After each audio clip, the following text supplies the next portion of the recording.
Magandang araw po sa inyong lahat. Ako po si Banat by Live in Osaka, Japan. At eto po, pag-uusapan na po natin ang mga trending na issue sa Pilipinas. Alam mo, grabe umiinit talaga ang mga issue.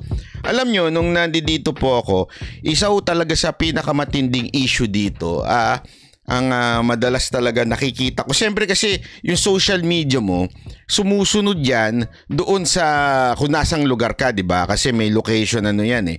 Alam mo, pag nagti-Twitter ako, nagti-TikTok ako, alam nyo lagi lumalabas tungkol sa Israel at saka yung Hamas. Yun ang issue. So, nung sinasadya ko pong puntahan talaga yung Pilipinas, yung inaayos ko yung settings ko para puntahan yung Pilipinas, nasa Japan ako pero ang issue Israel at Hamas. Sa Pilipinas, may sarili talagang Hamas. May sarili talaga tayong mundo. Hindi, walang biro sa totoo lang may sarili ho tayong mundo, 'di ba? May sarili ho tayong gulo, ika nga. Alam mo yung laki-laki na ng pangyayaring kasi talagang kung pustahan tayo, sino ho dito mga taga-ibang bansa? 'Di ba, mga taga-ibang bansa dito? Ano issue sa inyo? 'Di ba yung issue talaga ng Israel at Hamas, lalong-lalo na ngayon, sobra yung mga protesta, 'di ba? Malaking protesta ngayon ng both sides, 'di ba? Mga Palestino at saka yung mga nakikisimpatya sa Palestino. Tapos at Israel din, 'di ba? Ganun ang issue sa ibang bansa Sigurado ako ganyan din sa inyo. Pero sa Pilipinas, wapakels, basta kami mag-aaway kami dito. Basta kami dito may sarili kaming issue. 'Di ba? Parang ang konti lang ang hindi talaga hit na hit. Sabihin, hitman, pero ang talagang nagme-mainstream sa atin, masyadong pinupukpok ng media yung tungkol sa China. Eto walang biro. Talagang grabe Paulit-ulit sa TV5 yung balita ng pagbangga ng ship ng China at ng Pilipinas. Yun talaga, paulit-ulit. Lahat siguro mga naka-4 na 5 balita tungkol doon. Talagang idinidikdik, binangga. Eto pakinggan ho natin ito. Papakita ko sa inyo yung mga balita. Kasi mamaya meron ho tayong ibang anggulong titignan. Pilipinas na nga ang binangga, abay tayo pa ho ang dapat daw tumigil sa pampoprovoke sa China. Tinawag ng China na dangerous maneuver ang ginawa ng Philippine Coast Guard. May buwelta naman dyan ang PCG. Nasa frontline ng balitang yan, si Jenny Dongon. Sino nga ba ang dapat sisihin sa salpukang yan sa dagat? Siyempre, ang China Foreign Ministry, Pilipinas ang itinuro. Dangerous maneuver o delikadong pagmamaneuver raw ang ginawa natin. Dapat natin ang itigil dahil nakakadagdag lang daw ng tensyon sa South China Sea. Kung tutuusin, nagpipigil na raw at nagpapasensya na sila sa lagay na yan.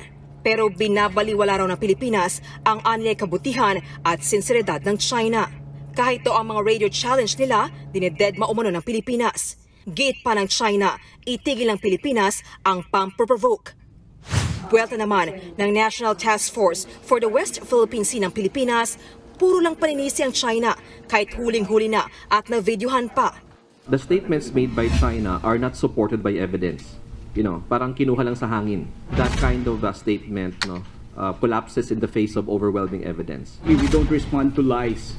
What we only present are all facts. These are supported by videos, these are supported by photos. Dagdag pa ng Pilipinas, kung meron mang lumalabag sa international law, hindi tayo yon, kundi ang China. Chinese narrative always says that we're violating their sovereignty. But they are in our exclusive economic zone. They are there illegally, they're intruding, they're undertaking dangerous maneuvers, all in accordance with international law by the 2016 Arbitral Award. China. Alam mo, unang-unang gusto ko lang sabihin ito dito sa opinion ko lang ito Una, I condemn what really China is doing as a general. Alam naman po natin, ilagay natin sa tama ang arbitral ruling po, yan po ay pwedeng pangisdaan ng China at pwedeng pangisdaan ng Pilipinas. Ang meron lamang po tayo ngayon, yung lang pong disputed, pinag-aawayan pa po. Okay? Ibig sabihin, yun po ang arbiter ruling dyan. Kasi mali ho yung ibang balita na binabalita na kesyo atin yan. Hindi ho yun atin. Ang sabi po, yan po ay disputed. Ibig sabihin, pinaglalabanan pa, and ngayon, pareho tayong dapat nakikinabang dyan. Ano ngayon ang ginagawa ng China? Tayo po ay pinaglalaruan, hinaharangan, o di kaya ng talagang medyo meron silang pang-angkin. Okay? At ganun din naman po tayo. Tayo'y inaangkin din natin. Nagkataon lang, mas malaki sila. Magkataon lang, medyo mas bully ng konti sila. Diba? Tayo, hindi man tayo bully. Ilagay lang ho natin sa tamang perspective ho yan. Ha? Baka kasi sabihin ng iba, pag bumanat na naman tayo, sasabihin na naman ng iba, pro-China tayo. Ilagay muna natin sa tama. Okay? Yan po yung unang importanteng malaman natin. Pero, dapat din nating maintindihan na hindi lang din po tayo dapat ang umangkin dyan. Ito po ay laro, sabi nga. Parang ho itong laro ng chess kung saan talaga merong girian. Dapat walang napipikon. Ang nakakapagtaka lang kasi, bakit kailangan magbitbit tayo ng media? Bakit kailangan natin silang bitbitin as if we are ready to do something at i-broadcast to sa buong mundo? In other words, pag kasi yan, hindi pinag-usapan ng pribado, maraming sasali, maraming susulsol. At alam naman natin, pag maraming sumulsol, mas lalong magulo ang sitwasyon. Naintindihan ho natin. Hindi ko kinakampihan ng China, kaya lang, sabi nga sa mga delicate matters, dapat yan ay diplomatic. Alam naman po natin ngayon na ang gulo-gulo na ho ng mundo. Alam naman po natin. Hindi ko kasi maintindihan. Parang ang Pilipinas, ang media, ang mga politiko, hindi nakikita ang flow ng nangyayari sa buong mundo. Isipin nyo na maigi to. Ito ay may relationship sa entire na nangyayari sa buong mundo. Hindi lamang to issue ng Pilipinas at China. Tandaan natin ang kampihang nangyayari doon sa Israel at sa Hamas. Tandaan natin, kung titignan nyo, ang Russia talagang kumakampi na ho sa Hamas, di ba? At meron pang ang bali-balita na may mga statement ng China na kumakampi din po sa Hamas. At ang problema, ito namang Israel, nandyan naman ang Amerika. Kaya nga nagkakaroon na ng ng tansyahan ngayon. Kasi ano ginawa ng Israel? Pinulbos ho talaga ang mga Palestino sa Gaza. And ang daming some people say it's the truth, but some people say na ito po ay propaganda. Pero gayunpaman, matindi ho ang nangyaring pagbobomba ng Israel at marami nang nadamay. Ibig bang sabihin mali ang Israel? Hindi po. Tandaan natin, nagsimula yan because they just retaliated doon sa pangsakop ng Hamas o pagpasok ng pang-terrorize ng Hamas sa Gaza. So yan po yan. Although in other side, sinasabi naman ng mga Palestino sa Hamas na kasi sila ang pinapaalis doon, ino-occupy daw sila ng Israel. So nag-retaliate lang. Gayunpaman, kung titingnan nyo ang senaryo, nagkakaroon na ng kampihan. That's why it is really doon na sa tuktok na konti na lang, mukhang puputok na ang pangdaigdigang gera. Ganun Parang nagtatansyahan na lang Tinitingnan ng Russia at China kung pag sila ba pumasok, kaya nilang talunin. Paano pag kumampi na ang US at ang iba pang bansa? Tandaan natin, pag nagkampihan na yan, pag nagsimula na ng putukan yan, tapos nagkaroon pa ng kahit ang North Korea, nagkaroon ng deal with Russia. And alam nyo, kung meron mang umaamin na may nuklear, walang iba kundi ang North Korea. Yung ang hinuli ng ng Amerika, wala sila nakita sa Middle East, di ba? Pero itong North Korea, kakaiba to si si Senior Aguila. Si Senior Aguila, anong pangalan no? Yung sa North Korea, si Senior Aguila yun, itatay ba ni Senior Aguila yun? Di ba? Ganun yun eh. Yun ang taong hindi nagtatago. Basta kami, may bomba kami, magte-testing kami mayat maya. Di ba? Si Kim Jong-un. Di ba? Si Kim. Ang kapitbahay natin dyan sa may ganun na. Kaya nga, tapos tayo, ito tayo, nag-aaway tayo dun sa mga isda. Pinag-aawayan natin isang parte doon na may mga isda na nandun din yung ating barkong hindi na umaandar. Yun ang pinag-aawayan natin. Hindi ko sinasabing malit na bagay yon. I mean, nakita natin yung disaster na nangyayari sa gera. Sa gera, walang panalo. Wala ho talagang panalo sa gera. Bakit to? Maaring mapulbos ng Israel ang mga Palestino. Pero gayunpaman, tandaan natin bakit walang nananalo. Kasi may nadadamay na inosente. Tapos ito tayo, instead na daanin natin sa mabuting usapan, ika nga. Kasi naalala ko sinabi ng ating presidenteng si Marcos na meron siyang direct line sa presidente ng China. Naalala niyo yun? Kung meron pala siyang direct line, hindi ba pwedeng mag-usap na lang sila? Hindi ba pwedeng kesa sa magdala ng Navy tayo na merong, Coast Guard, tapos may dalang cameraman, may dalang media, may dalang drone, di ba? Hindi ba pwedeng tawagan na lang ating presidente? Halika nga, mag-inuman. Mag-usap nga tayo. Pag-usapan nga natin to nang wag na tayo humantong sa hindi magandang usapan, di ba? Na wag tayong humantong sa magpaputukan pa tayo dito. Pag-usapan na lang natin. Anyway, I don't think the fish is worth dying for.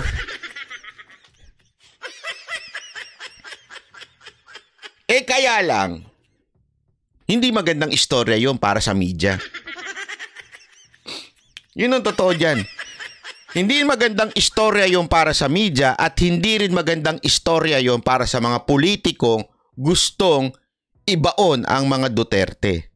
Ang labanan na ho dito hindi na ho China at Pilipinas.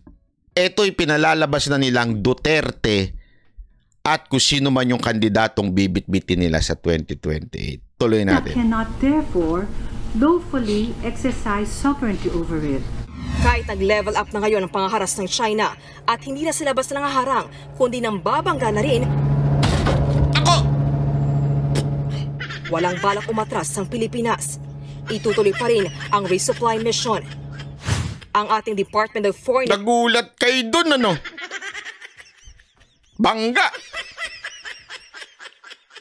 Affairs naman, pinasomon o ipinatawag sa Chinese Ambassador Wang Zilian para iparating ang pagkondena ng gobyerno sa maituturing na irresponsable, delikado at iligal na kilos ng China Coast Guard.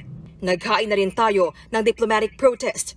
Mula noong 2020, 465 diplomatic protest na ang inihain ng Pilipinas laban sa China. 122 sa mga yan ay inihain sa ilalim ng administrasyon ni Pangulong Bongbong Marcos. Nagbabalita mula sa frontline. Sabi nitong isa, marami na pong diplomatic protest, sir. Mahigit 400 na. Okay? Matakaw lang po talaga ang China. Hindi lang po fish pinagawain dyan. Soberanya po. Tama naman po kayo doon. Okay? Marami na po tayong 400 mahigit ng diplomatic protest. Correct tayo dyan. Okay? Ang tanong, hanggang doon na lang po ba?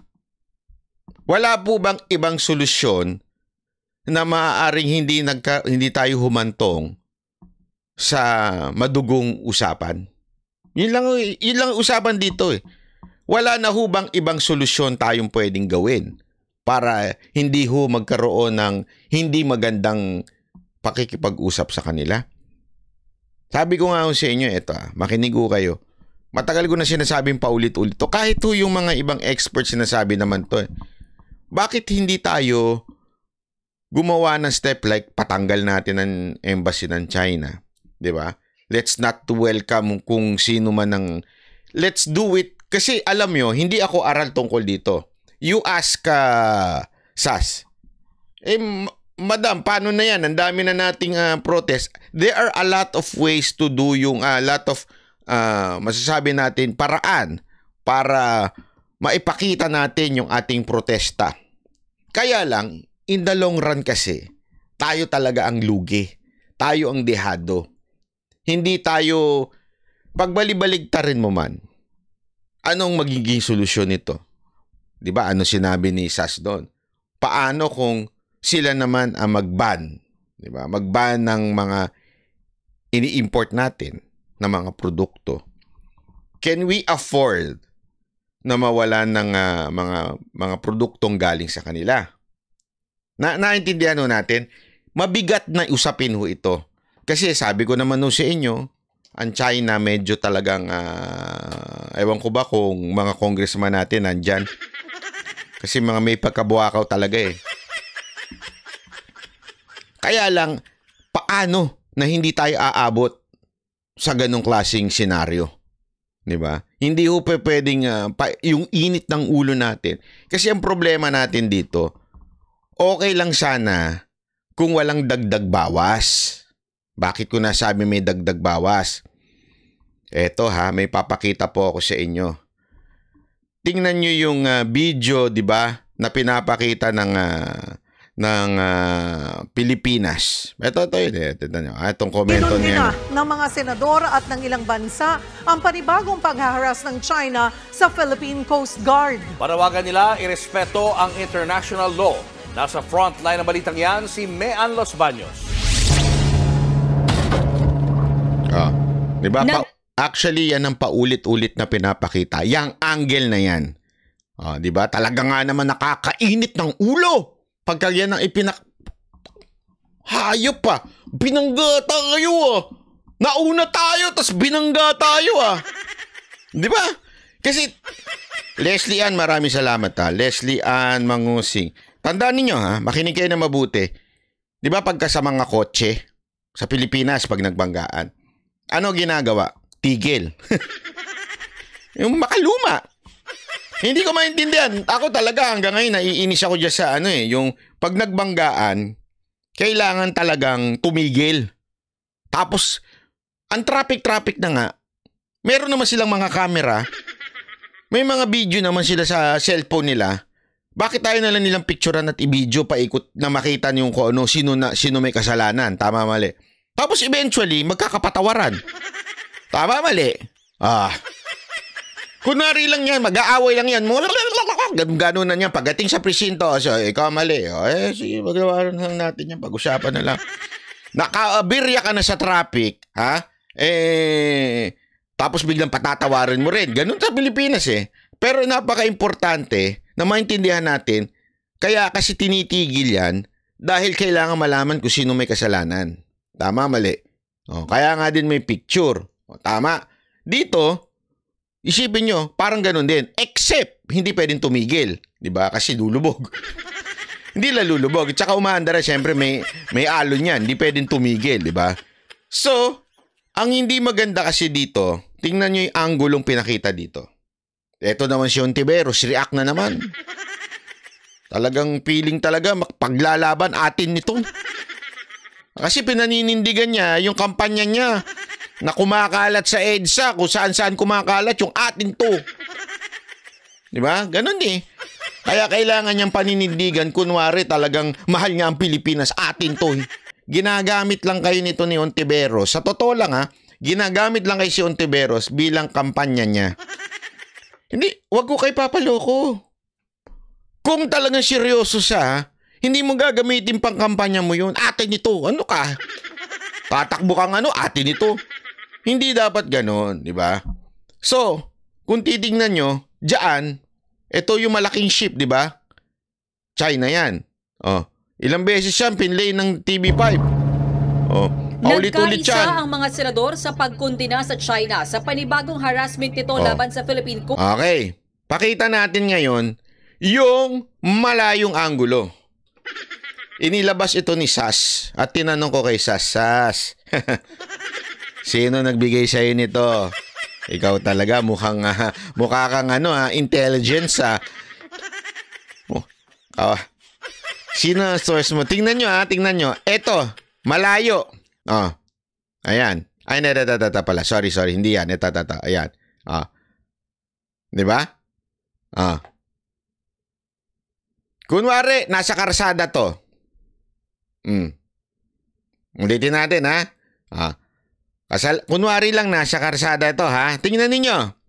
Isipin nyo to, nasa kalsada. Talo na yung mga driver dyan, yung mga nagdadrive. Oh, eto. Ipakita natin, ha?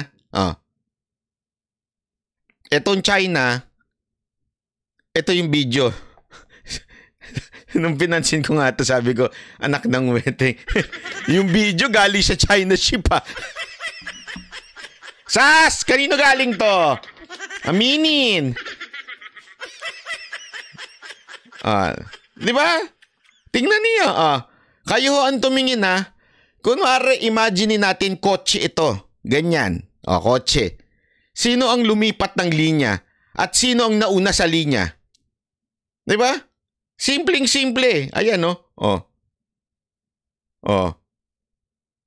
Sino ang umaandar ng mabilis at inunahan talaga?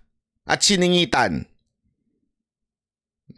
Naintindihan natin. Di ba? Yung maliit na barko, sa atin yun. Etong malaki, sa China. Hindi ito ang lumabas na video eh. Ang lumalabas lagi sa video, yung eto. Inundi na ng mga senador at ng ilang bansa.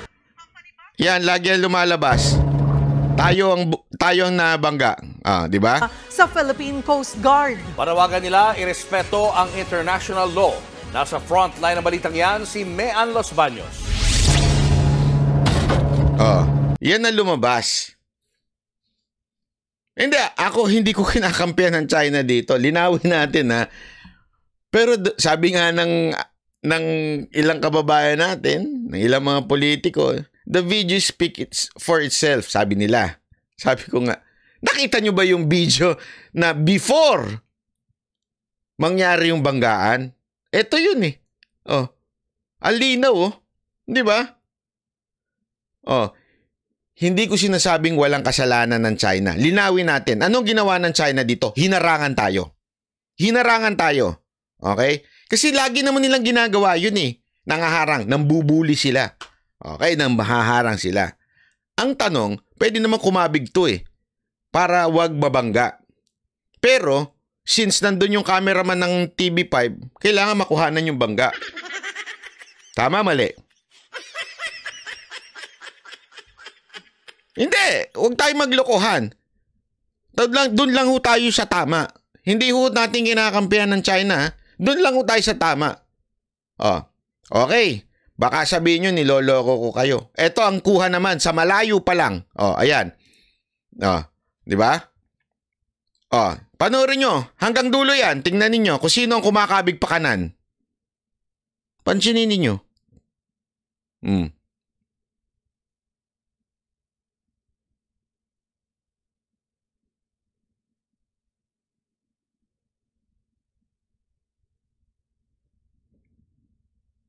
Diba? So, sino ang nauna? Yun hanggang tumama na. Sino hong nauna doon? Ibig sabihin, pwede naman pong, naintindihan ko, bully talaga China. Pero maaari naman tayo makaiwas sa pagbabangga. Ang issue dito, sino ang bumangga? Yun ang issue dito eh. Hindi ho ang issue dito, sino ang tama, sino mali. O sino ang may karapatan doon sa WPS na yun. Kasi we claim na tayo. Okay? And they claim sila. So sa pananaw nila, isipin nyo na lang to, with their own angle sa kanila.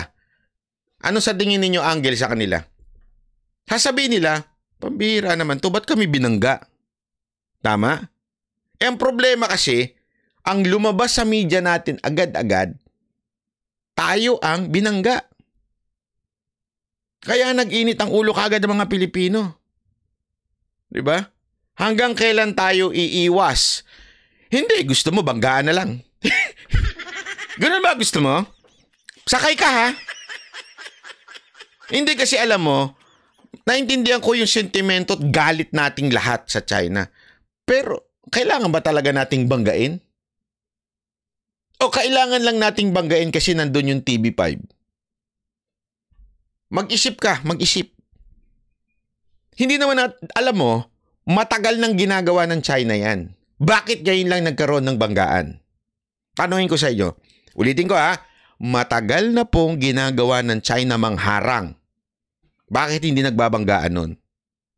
Walang naglakas loob ng media na sumama. Ngayon, may naglakas loob ng media sumama.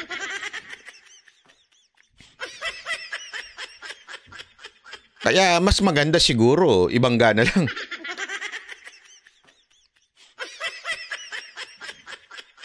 So what am I saying? Tama ang China? Hindi yun ang sinasabi ko. Huwag niyong baluktutin. Hindi yun ang issue ko dito. Tama ang China, tayo ang mali. Hindi yun ang issue ko dito. Ang issue ko dito, kung makakaiwas, iwas. Alam nyo, ito. Lagi ko itong bilin. Ito ha, walang biro ito. Every time kasi na nagkakaproblema ang mga membro ng Mocha Girls, kahit noong pa, panahon pa namin nila Mocha, pag sila nagkakaproblema sa kalsada, unang tatawagan yan, ako, para tulungan sila kung ano man mangyayari sa kalsada. Diba?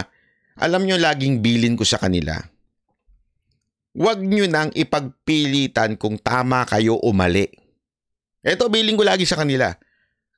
Umiwas kayo sa problema sa kalsada. Bakit? Walang mangyayari dyan. Walang ending yan. Ang ending lang yan, na perwisyo ka, nabangga yung sasakyan mo.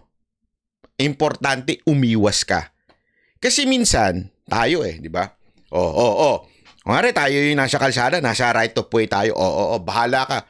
May sumisingit. Ay, right of way ako Singit ka, ulul, ganun ka. Hindi, ganun. Di ba?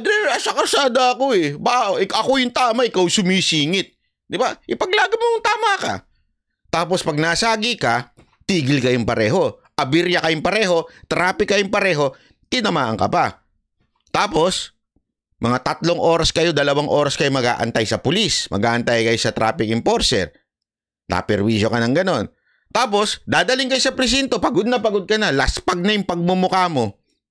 Pupunta ka pa ng kung saan man ikaw pupunta.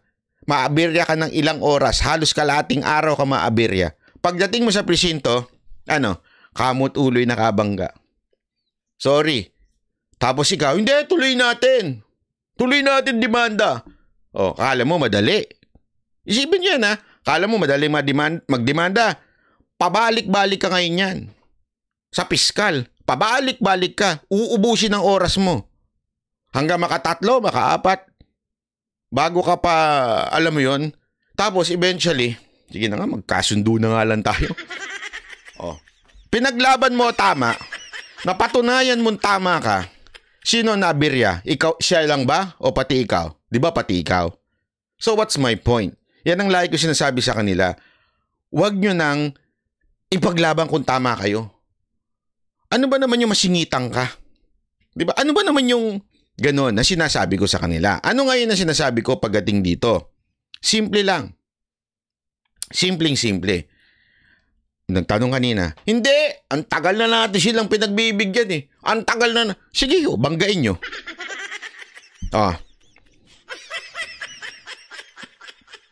Sa tingin nyo ba, pag dumire-diretso at binangga natin sila, iiwas sila? Sige nga kayo ang sumagot. Sige, palitan natin senaryo. Hindi, magpapakatapang ako.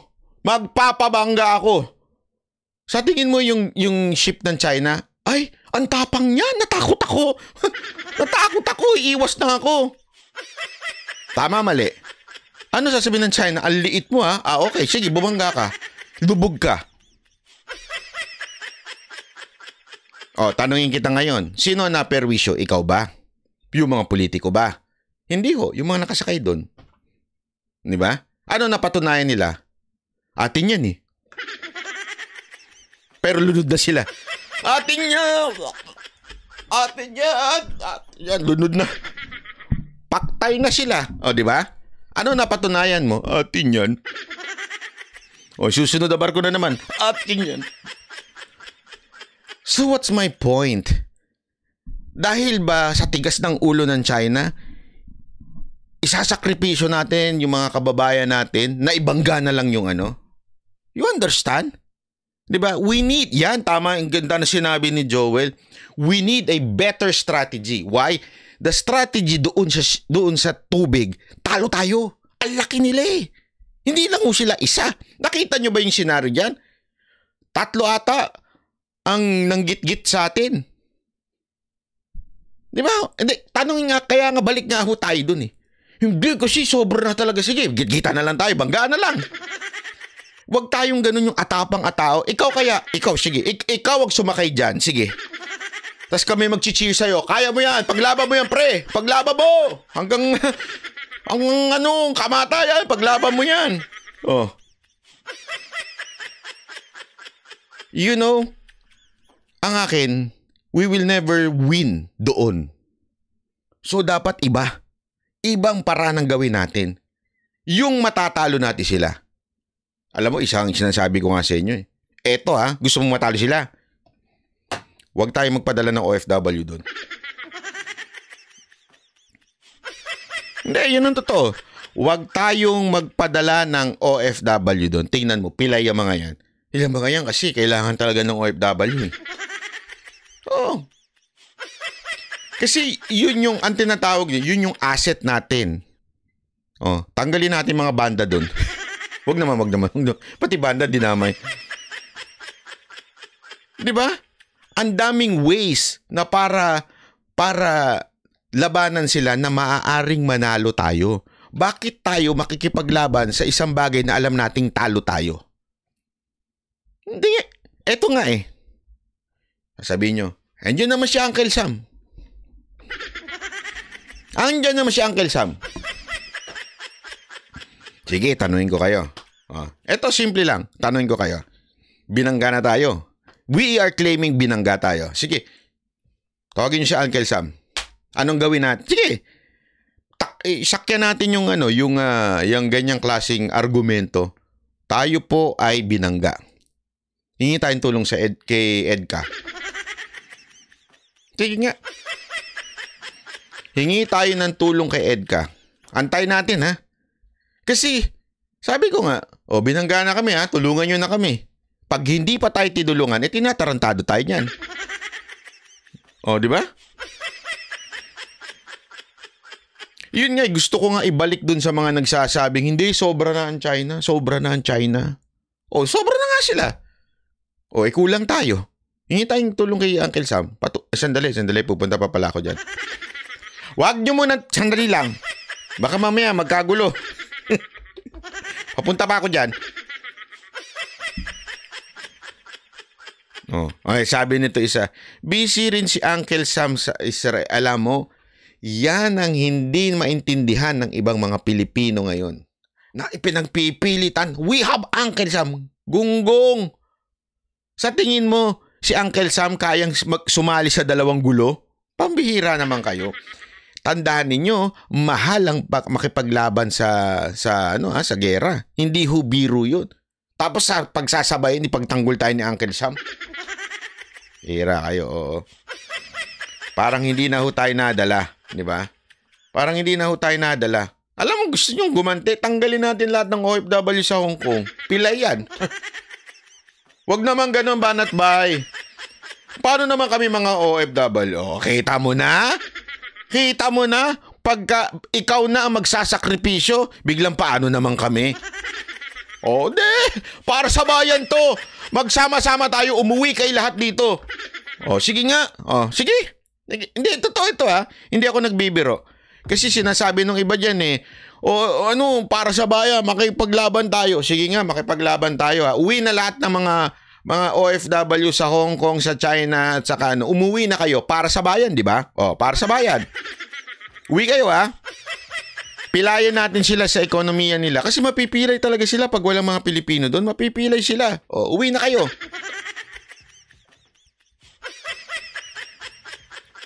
Kaya nyo.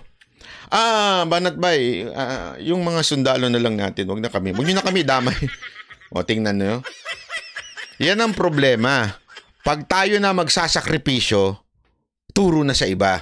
Di ba?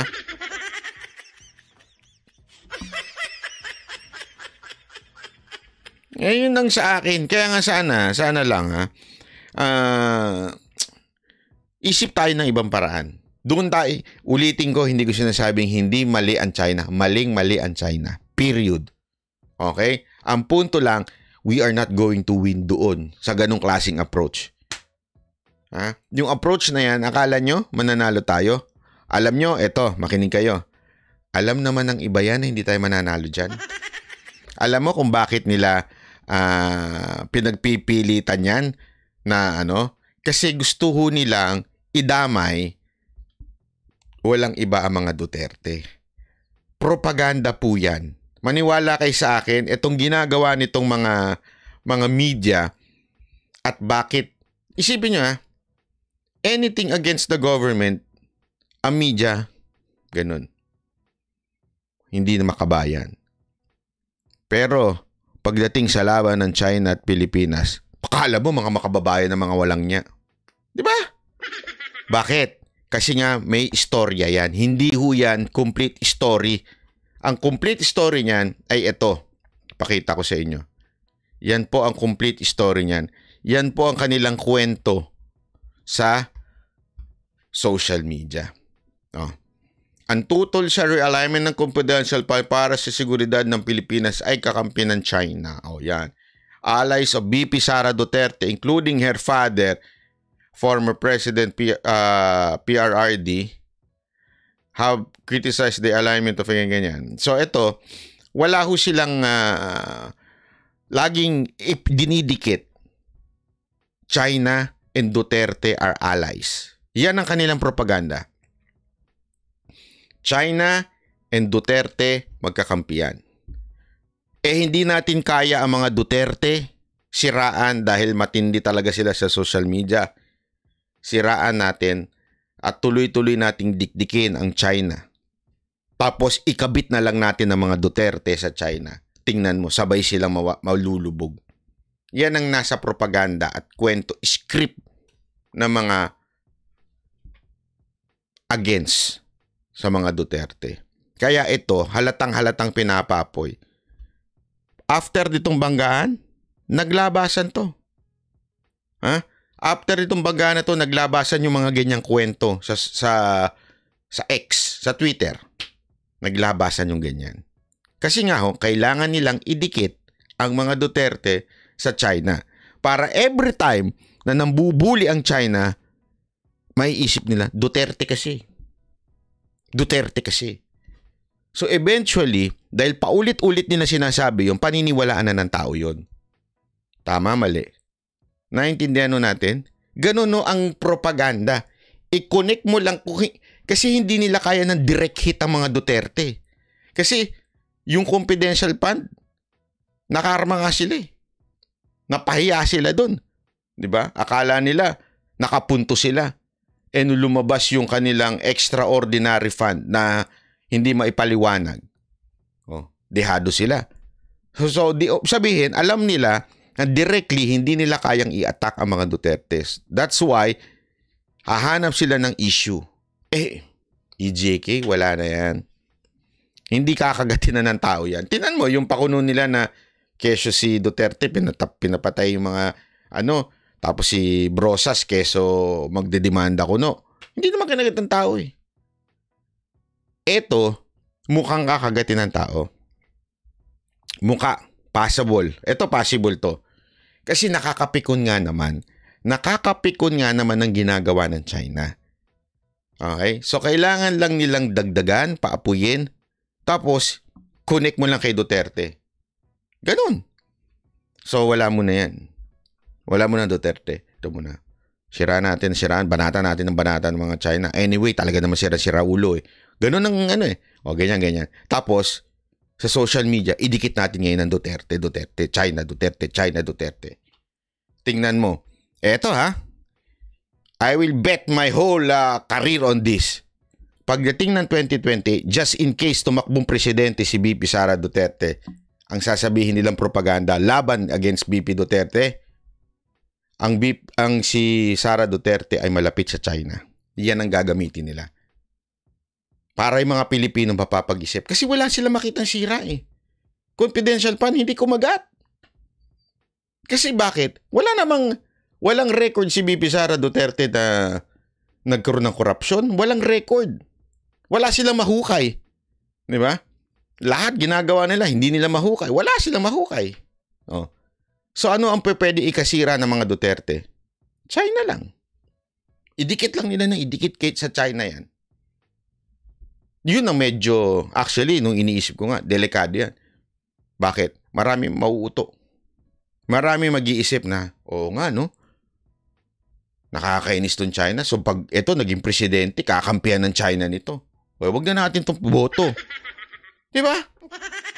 Pusta ko sa inyo, I'll bet on my career, yan ang gagamitin nila against the Duterte.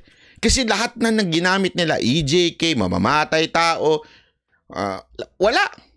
Wapak, as in, confidential pan, wala. Lahat yun nag-ricochet sa kanila eh. Pero, pag China ang ginamit nila, nako, masasaktan, tatamaan.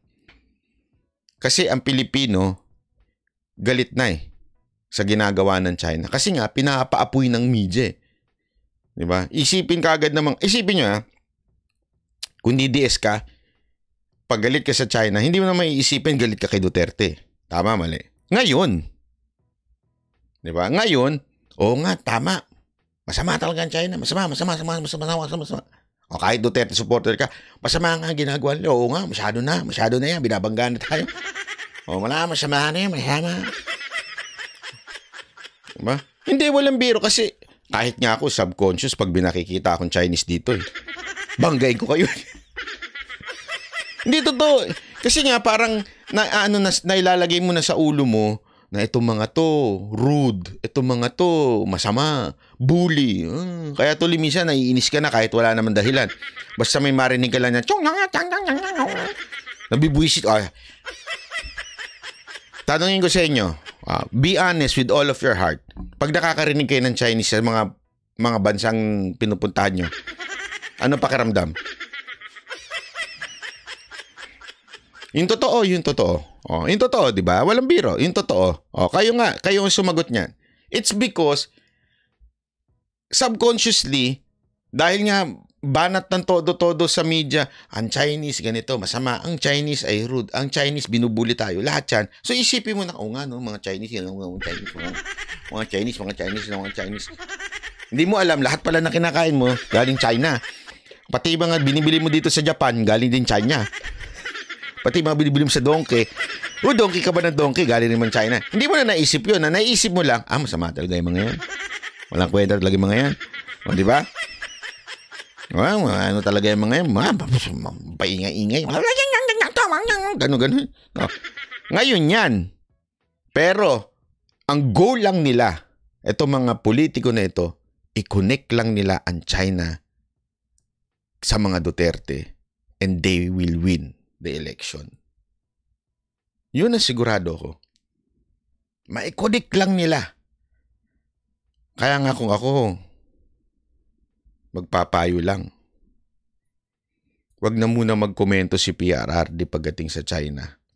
Kasi tandaan natin, yung mga nasa social media, somehow nakikita natin eh. Diba? Nakikita natin nangyayari. Napapag-usapan natin. Pero yung mga tao sa kanto, ang iisipin kaagad nila, China, masama yan. China. China. Tapos pag narinig nila, totoo? Kakampi ni Sara Duterte ang China? Ayoko na maging presidente yan. Diba? Kasi nga, minsan gullible na lang tayo. Yun na lang ang trabaho ng propagandista nila eh. i-connect ang China kay Duterte. Pag na-connect nila yun, panalo sila sa eleksyon. Maniwala kayo sa akin.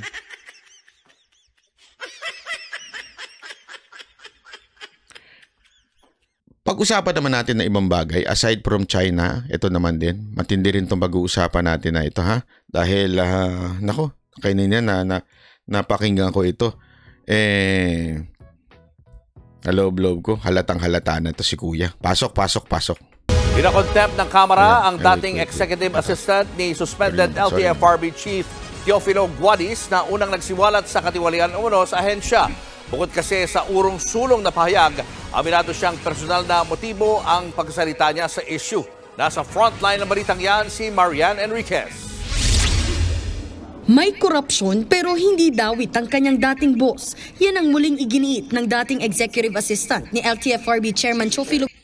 Eto, sabi nito isa, maganda yung komento ni Sir. Baka gamitin nila yung video ni Sarah na nagcha-Chinese. Gusto ko sa inyo, isa yan sa gagamitin nila. Kaya nga dapat maging aware tayo, maging conscious tayo sa gagawin nilang propaganda na i-connect nila ang China sa mga Duterte. Lagi yan. Dapat maging aware tayo. O, tuloy. Pasok. Guadis na si Jeffrey Tumbado sa pagdalo niya sa pagdinig ng House Committee on Transportation kanina. Si Tumbado ang unang nagsiwalat sa talamak umanong lagayan scheme at ruta for sale sa LTFRB kung saan sangkot pa raw ang ilang opisyal sa DOTR at Malacanang. Pero binawi rin niya mga naging pahayag kalauna. Yun nga lang sa pagharap niya sa pagdinig ng Kamara, lalo lang nalito ang mga kongresista. May preno pa kayo na malaki ang korupsyon sa LTFRB? Wala, Your Honor. Opinion ko lamang po yun. Nako. Boss, mabibigyan mo kami ng opinion nyo na wala kayong preba? Sinayang nyo oras ho ng mga kongresista? Dito na nag-init ang ulo ng mga mambabatas sa papalit-palit na pahayag ni Tumbado. Maging ang pahayag na tinakot lang daw siya kaya niwikant ang unang salaysay. Pinasinungalingan din niya. Sasabi mo na naman, hindi ka tinakot.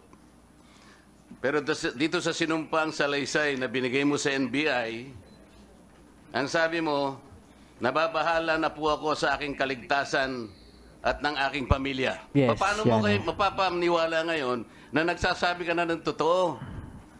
Kanina pa kami nabubuisit sa iyo eh. Sa totoo lang. Ako po ay humingi po ng panmanhin sa nangyaring sigalot po na ito. Dahil sa atras sa banteng salaysay, pinasight and contempt si Tumbado para ma-detain sa Kamara hanggang 10 araw. Bigyan mo kami ng pagkakataon, mahusgahan ka namin na meron pang natitira sa pagkatao mo na pwede naming paniwalaan na magagamit ng komiting ito. Kalaunan lumabas din sa Alam mo, tama naman to sinasabi ni Marcoleta. Actually, sa totoo lang, hindi ko nga alam kung ano yung sinumpaang salaysay nitong lalaki na ito, itong witness supposedly. Kung ito ba ay pwede nang gamitin sa kaso o kasi hindi ko alam So, I really hope na, ewan ko, paigtingin talaga yung pagbawi ng salaysay, yung parusa sa pagbawi ng salaysay. Kasi yan ang nagiging problema talaga sa Pilipinas yung bibigyan ng salaysay. Yung pala, nagpapataas lang ng presyo. Hindi ko sinabi siya yun, Whistleblower ko, no? Tapos pagka naareglo na, nagkaroon na ng kasunduan, di ba? Eventually, ayos na. Hindi, alam mo, nagiging nagiging parang pattern ng ilang mga witness na pagka nagpapataas lang ng presyo. Diba? Una, lalabas sila, sasabihin nila, meron akong alam. Meron akong kwento. Meron akong alam, ganyan, diba? Tapos sasabihin nila, ay hindi po pala, mali pala. Eventually, sasabihin, babawiin. Kasi nga, maaari, nagpataas lang ng presyo. May kasunduan. Pwede rin namang tinakot. Possible din, sinasabi ni Marcoleta na tinakot. Ngayon actually, sa totoo lang, maganda naman sinasabi ni Marcoleta. Si Marcoleta matalino naman. Actually, matalino siya. Napakagaling ni Marcoleta. Tahimik lang siya kay Remulla. Wala lang siyang komento pagdating sa sa mga expenses, yung mga ganon. Diba na ibinabato sa kanila ni Madam Sas. Pero pagdating naman sa ibang bagay, magaling ho si Marcoleta at may paninindigan. Dinig na kaya lumutang at kumanta si Tombado dahil sa sama ng loob ng ma-issue sa opisina at ilipat ng departamento. Hindi na po kasi maganda yung working, yung relationship namin doon, yung mga staff. Lalong-lalo na po yung executive assistant to niya. Ginagawa niya po ako ng intriga. At sinasabi sa mga operators doon, wag na po akong lapitan dahil... Para ka naman bata. Brad, para kang bata. Ginawan ka lang ng intriga. Bigla ka nang lumabas, sinabi mong merong corruption sa departamento na yan. Ay, sa ahensya ng gobyerno na yan. Hindi ba parang pambata lang yung ganong klaseng komento? Hindi, magtotohanan tayo, sir. Ha? Alam mo, kasi normal yan eh. Normal po yan sa mga ahensya ng gobyerno, yung intrigahan, yung alam mo naman dyan, palakasan dyan, politika dyan. Normal dyan eh. So, hindi ako naniniwala na napikon lang siya, nainis lang siya, kaya siya naglantad ng korupsyon. Brad, sira ang buhay mo dyan, naglantad ka ng korupsyon. Hindi ba? Hindi, isipin nyo na tamaigi ha.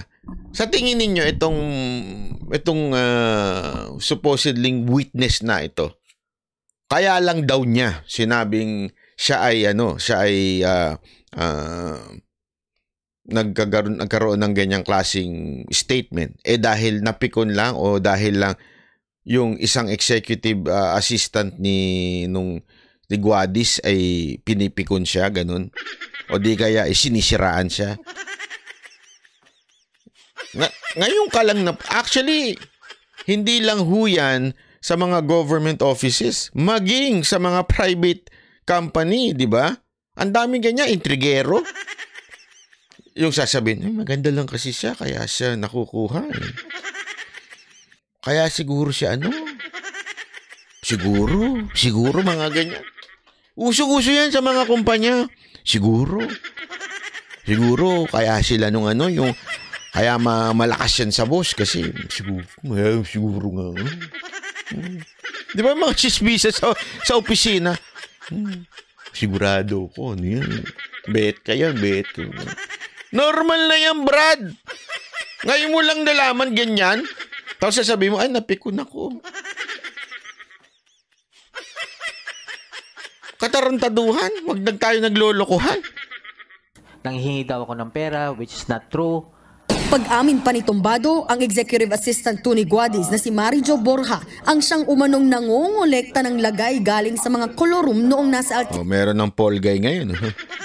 Ay, ang galing talaga. Boss, mahal talaga bilya na ng prangkisa dyan. 180K. Dako, grabe ha. Right. Brian Flomino, may ebidensya ka. Pakita mo sa akin. Nang ibulgar natin dito, gusto mo interviewin kita.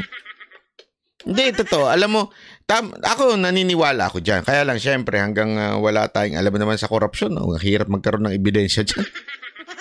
Wala resibo dyan eh.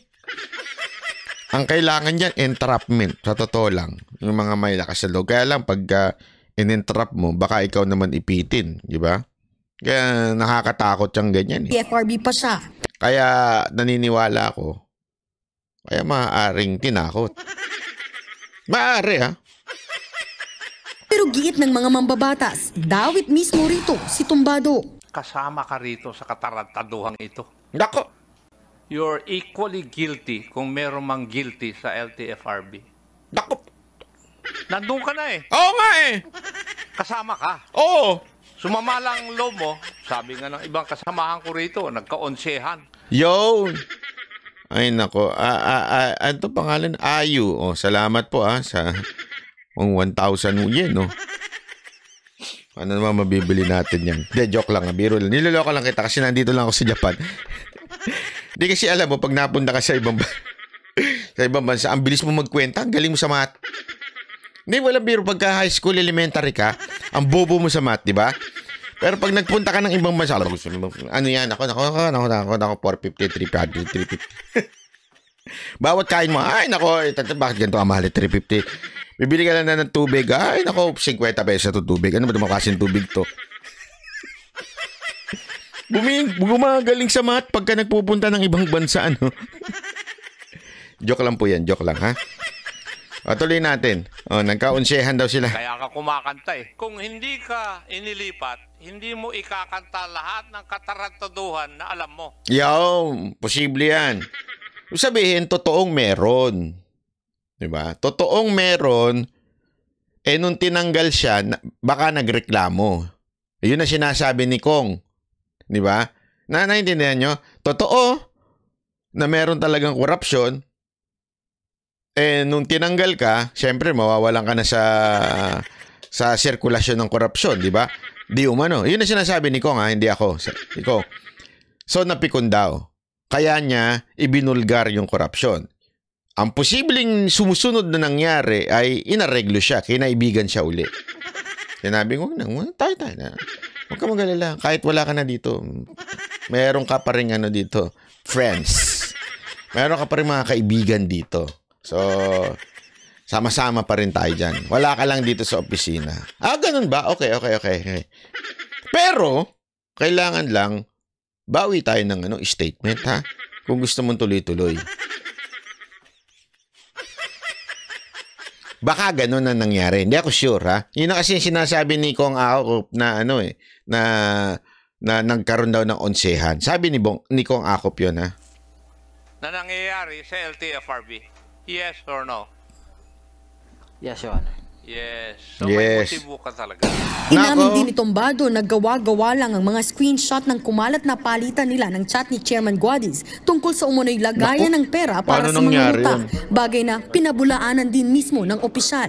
Lalo't dumadaan daw sa napakaraming proseso ang pamimigay ng prangkisa. There is no single individual or entity who can influence the determination of the route. Hindi ako naniniwala dyan. Marami akong kilala dyan eh. Tayo magloko. Marami daw dinadaanan route. Naku po. Sa LTO nga eh. Dati by the way, galing ka pala LTO. Dati nga eh. May window 1, 2, 3, 4, 5 hanggang 7 eh. Di ba? Hanggang ano pa? Hindi. Actually basta hanggang 7 yun, alam ko. Yung dati, lumang parang before PRRD pa to. Sobrang dami na window. Pero kung gusto mong bumilis, madali lang yan, Brad. Gusto mo isang window lang, tapos na yan. Wag tayo maglokohan, ha? Suspended LTRB chip. Pangit. Suspended LTRFB chip, ha? Huwag tayo maglokohan. It is always a multi-agency approach as what I've told you. It starts with the local legislative body, to the DOTR, to the LTFRB. And even in Madam Virginia, hindi po kami pupunta ng Tokyo sa December pa. the LTFRB, it is decided by a board. Sa ngayon, pag-iisipan pa raw ng kampo ni Guadis kung ano ang mga kasong pwedeng isampa laban sa dating EA. Nagbabalita mula sa Frontline, Marian Enriquez, News 5. Naku, sana tuluyan to. Ewan ko Ngayon nandun siya, nakakulong sa kamera. Pero sana tuluyan to kasi alam niyo naman pag nakakulong sa kamera yan, baka mamaya nababawasan yung extraordinary fund ng kamera. Mapupunta sa pagkain niya. Diba? Sayang naman yung extraordinary fund. Diba? Kung pwede lang, sana huwag nang patagalin dyan. Diretso yun sa kulungan. Sayang eh. Diba? Oo naman, sayang.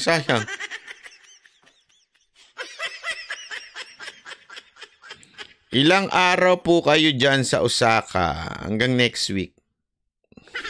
Ayan, hanggang next week.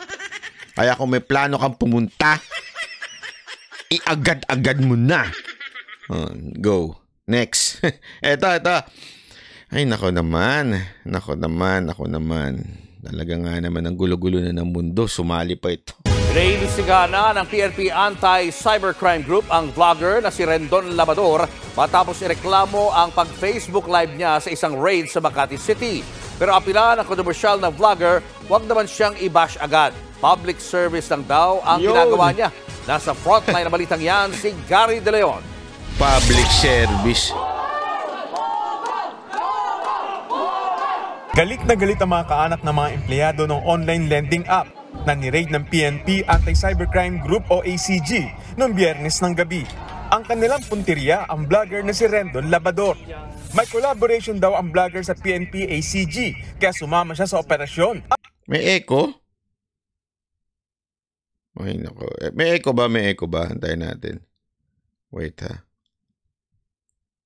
Wala naman, kayo talaga. At nag-live stream. Illegal daw ang operasyon ng kumpanya at nanghaharas ng mga kliyente. Ito po'y nananakot. Ito ang trabaho lang nila, manakot. Pero malma mga kaanak na empleyado sa unang caption ni Rendon sa Facebook Live niya na nagsasabing na huli na raw ang mga empleyado ng illegal na lending app. Base naman sa edit history, makikitang 3 beses pang nagpalit ng caption ng vlogger. Pero bukod sa mismong caption, ikinagalit din ng mga kaanak na nalantad ang mukha ng mga empleyado sa Facebook Live ni Labador. Sagot naman ng PNP ACG, sinabihan naman nila ang mga tauhan ng kumpanya, lalo pat may kasamang media sa raid. Yung assistant mo, nag-ano ba ng mukha? Meron ba? Wala. Live po yun, ma'am. Yeah, but I gave instructions na i-cover nila yung mga faces nila. Alam mo, may sabit dito itong kapulisan. Pasensya na ha, madam ha. Alam mo, mahal-mahal ko talaga mga kapulisan pero may konting sabit tayo dito. Sa totoo lang, medyo may konting sabit. Kasi remember, yan pa dadaan sa trial di ba? Tapos, una-una, yung paglabas ng video ni Rendon, sana binlur niya. Kasi mamaya sasabihin niya dito, bakit daw yung sa MMDA. Tandaan nyo si Gadget Addict sa simula, noong mga unang video, hindi na blur tapos nasita siya doon Kaya lahat na ng video sumunod, pati plaka, pati mukha, binlur na. Actually, yun nga, nahuling nasa akto pa na ginagawa yung kasalanan. Okay, and yet, para na lang din na for privacy ng mga nahuli, biniblur po yun. Di ba? So dito, ang problema, ni-live. Yun ang problema dito Doon, kasi ang sinasabi ni Rendon, pinag-aano niya, na bakit yun? Bakit ako? Ang siniig sa akin. Sa Gadget Addict, hindi ho yun post as live. Okay? I'm sorry, hindi po yun live. Post as live lang po yun. Ibig sabihin nun, ni-record na parang live, pero eventually binlur bago i-upload sa YouTube. Etong ginawa nito, medyo maepa lang. Gusto lang talaga magpadami ng views. If they didn't wanna cover, and then alam naman nilang may need. Tapos sinasabing ito daw, ba't hindi nag-cover? Sinabihan naman daw, naku po, mayayari kayo. Ako hindi po ako abogado, pero sa tingin ko merong merong sabit dito Sabit to dito yung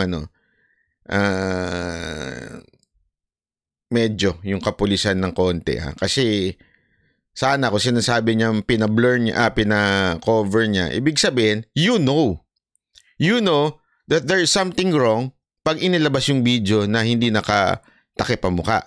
Ibig sabihin, alam mo. O bakit niyo hinayaang ilabas yung video na hindi naka-blur? Tama, mali. In the first place, alam niyo pala, and yet, hinayaan ninyo na mag-live yung tao. I hope you understand. Kanina, magkasamang humarap sa media hindi daw kasi Japanese. Correct naman kayo. Tama. Tama ka pala rin nun. Okay, next topic. Pag Japanese, kailangan talaga binibler. Rendon at tagapagsalita ng PNP ACG na si Captain Michelle Sabino. Iniimbestigahan daw kung may naging paglabag sa Facebook Live ni Labador sa raid. Part of the process, di ba? When people complain, not just ACG, the PNP as a whole, we investigate. And when we find some... Sabi ni Garsky, sa akin okay naman. Actually, sa totoo lang, ito questionable pa pagdating sa korte kung tatamaan si Rendon dito o yung kapulisan. Kasi pwede pa nilang i-argue yun na wala naman silang sinabing guilty, wala naman silang sinabing ganito to. And yet, meron ding sabit kasi na parang, bakit kayo may kasamang civilian sa pagre-raid? Diba? Even if vlogger yan. Bakit kayo may kasamang civilian at bakit inilalantad yan in public? Wrong, then we do corrective actions. Pakiusap naman ni Labador, huwag na siyang... Hindi po couple shirt yan, Hindi ho sila magjowa, Para wala sila nakapula. Okay? Kasi sinasabi na iba, naka-couple shirt daw yan,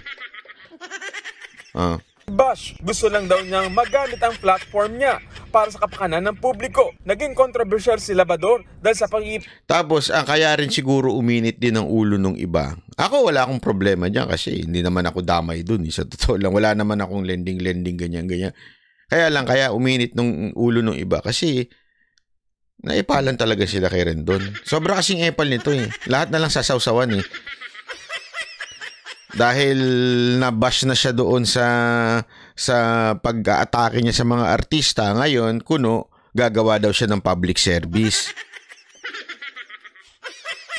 Palpak na namang public service to. Yan ang hirap talaga Alam mo, ang public service, ibig sabihin yan, palabas. Ano ibig sabihin ng palabas? Yung ginagawa mo paloob pa rin Ikaw pa rin ang sumisikat Hindi public service yan.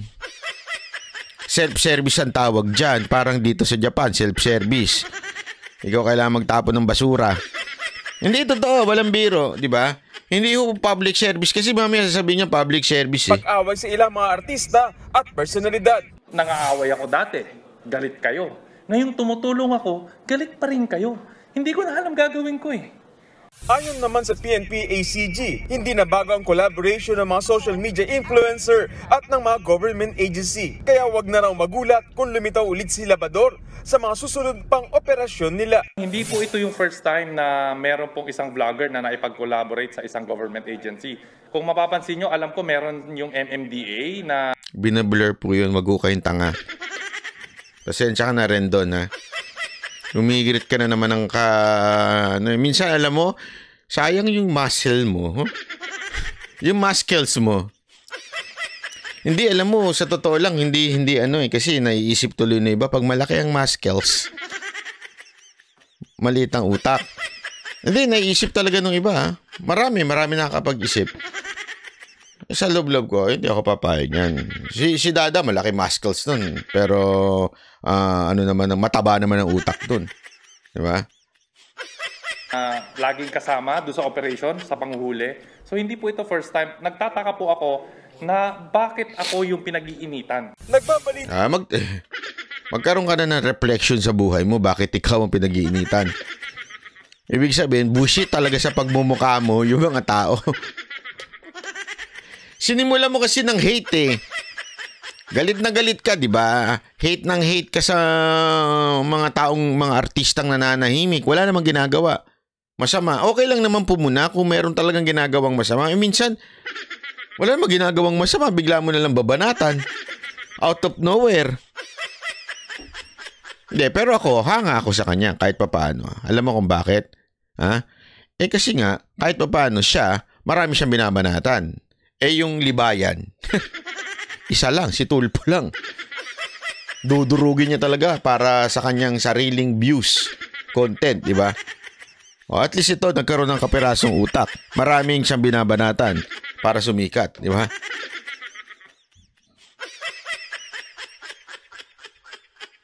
Mula sa Frontline, Gary De Leon, News 5. Nako, kaya ano to sabi ni Garsky? Kung baka kahit mapawalang sala si Excel, mag-invest ka pa ba uli sa kanya?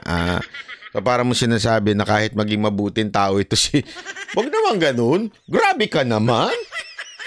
Sama naman ng ganung klaseng pag-iisip. Kahit daw, diba? Kahit kabutihan na gawin niya.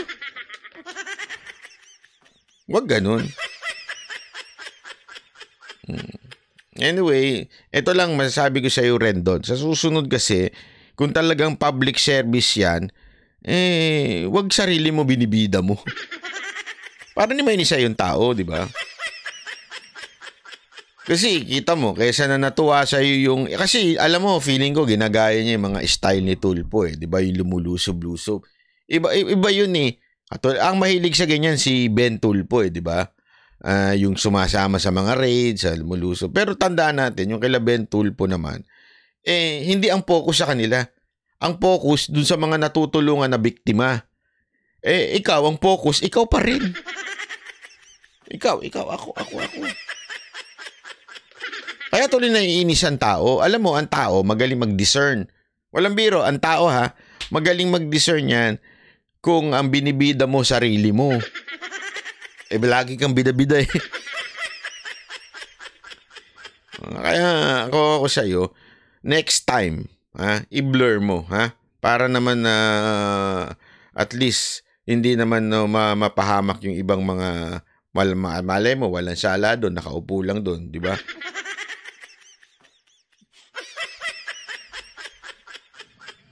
Ito. Panoorin natin to, Ito. Grabe. Ay, nako. Grabe naman to. Ayoko na sana pag-usapan to kasi tungkol sa mga artista to Maganda pa naman siya. Hindi lang isa, meron pa raw ibang love child sa ibang babae, si master rapper Francis Magalona. Ayon po yan sa isa niyang kaibigan. Ang isa niya pang anak na si Francesca, idiniin na ginusto niya rin ang kanyang paglantad. Nasa frontline ng balitang yan, si MJ Marfori. Uzo Ingram, she goes on a maximum, not a 45 or 44 Magnum, and it ain't even a 356. Kay News 5 parakam. Ulitin natin. Kanya pang anak na si Francesca. May iba pa daw anak aside from that. Naku, talaga nabuksan ng buhay. Si Francis M. dahil po dito sa... Ay, nako kay Toyo. Idiniin na ginusto niya rin ang kanyang paglantad. Nasa frontline ng balitang yan, si MJ Marfori. Uzo Ingram, she goes on a maximum, not a 45 or 44 Magnum, and it ain't even a 356. Kay News 5 anchor Julius Babaw, pinili ni Francesca Rait na magpaunlak ng kanyang first sit-down interview. Sentro ng kontrobersiya ang biglang paglutang ng anak ni Francis Magalona sa flight stewardess na si Abigail. Sa online show na Julius Babaw Unplugged, nireveal ni Francesca na ginusto niya rin talagang lumantad sa publiko. Nako, yun lang. Inamin din niyang gusto niya din lumantad sa publiko. Yan ay kahit pinuputakti silang mag-ina ng mga batikos. Nako. I don't get affected po. Really? Kasi po, I know the story. Sa kabila ng mga ingay ngayon sa kanyang Alam mo, Ining, gusto lang kitang kausapin. May manager ka na ba? Yung pala yun, no? Ining, may manager ka na ba? Sabihin mo lang. Biro lang. Alam mo, sa totoo lang, Ining, makinig ka, mali lang yung pasok. Actually, kung talaga namang, kasi sinasabi niya dito na gusto niyang makilala, hindi lang bilang anak ni Francis M. Diba? Kung gano'n naman pala sana hindi na lang kayo pumayag na nagpa-vlog kay Boy Toyo. Ewan ko kung paano kayo kay nung Vince nun. Makulit din kasi yun Makulit yun. Oh, walang biro. Makulit yun. Totoo lang. Gusto niyo malaman kung gaano kakulit? Yun yung tipo ng hindi magano walang message bigla na lang magbi-video call. Diba? Ito, pwede bang maging maging sabi nga nila, maging batas na ito, unwritten rule sa mga tao. Bago kayo tatawag, magte-text muna kayo. Bago kayo sabihin nyo muna, can I call? Are you busy? Ganon. Diba? Hindi yung tatawag ka, video call pa. Ba't gusto mo video call? Pwede namang audio lang. Hindi, totoo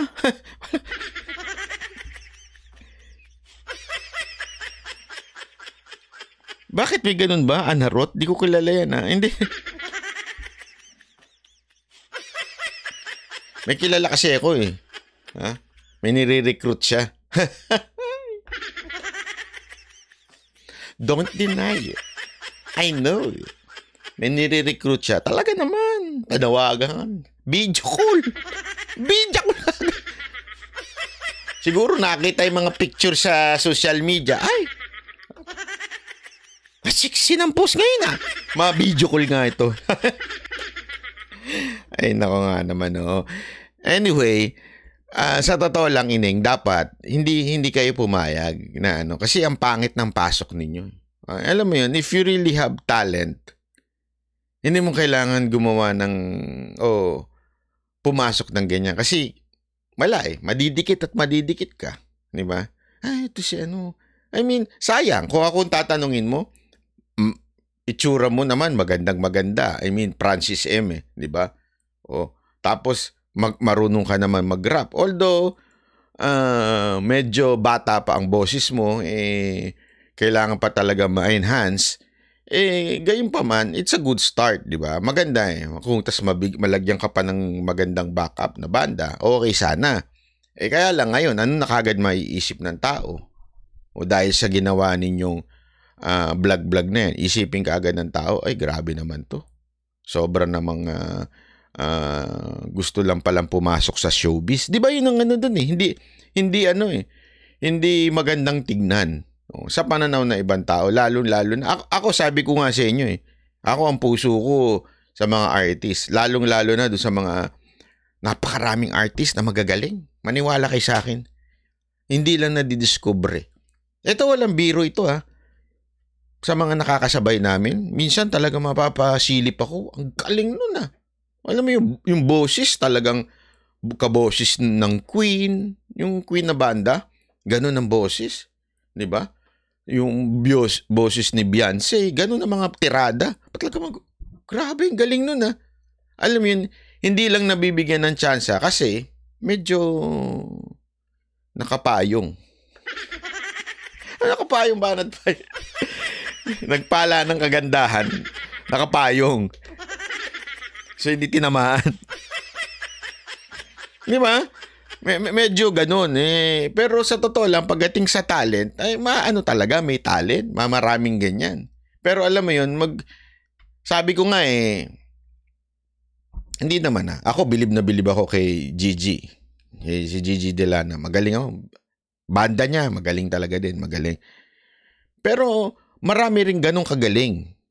Kaya lang talagang may gandang angkin lang ito si Gigi at saka meron siyang karisma sa tao. Magaling yung karisma niya sa tao. Pero ang dami pa magaling na mga banda.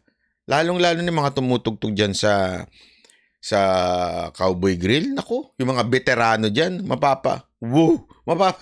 minsan nakakahiya parang lupit nun galing. Mga tumutugtog sa Baby Torre Santa Rosa. Naku po. Magagaling din. As in, yung boses talagang maayos. At sa Missy Casey din. Naku po, ang dami magagaling dyan. Anak ka ng wedding banat bay, nag-promote ka pa talaga. Siyempre, kayo naman. Cowboy Grill, Baby Torre Santa Rosa, at saka Missy Casey. Magagaling ang mga tumutugtog dyan. Wala na yan, Diego Latigo. Next time na yan. Tuloy. Katao, hopeful si Francesca na maitulak ang sarili niyang karera bilang artista. Giit niya, gusto niyang ma-develop ang kanyang sariling identity. Bagay na sinigundahan din. Paano niyo ma-develop sarili mong identity? Ay, pinasok ninyo, anak ka kagad. Mali naman yung diskarte mo. Neng, sino ba? Neng, sino manager mo? Kung sino man yung manager mo, mali ang sablay. Mali na sablay, mali na sablay pa. Gusto mo makilala kang ibang identity mo, tapos papasok kayo bilang anak ni Francis M. Medyo mali naman yun.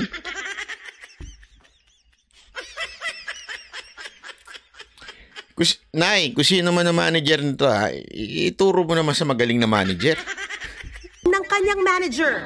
Not to be para makilala po ako dahil. At saka next time, meron akong payo. Gupitin mo ng konti na mas mataas-taas ng konti yung bangs mo.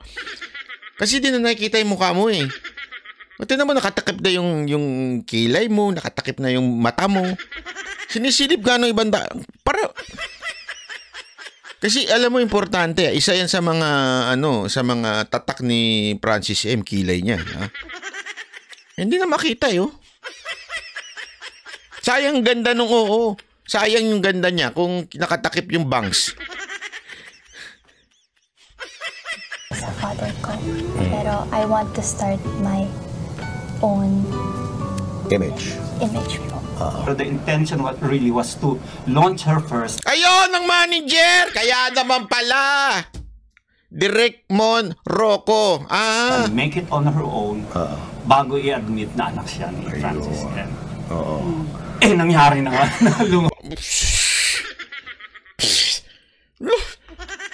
Nangyari na nga. Hindi nyo yung... Tayo na lang, maglolokohan pa tayo. Hindi nyo pinlano yon?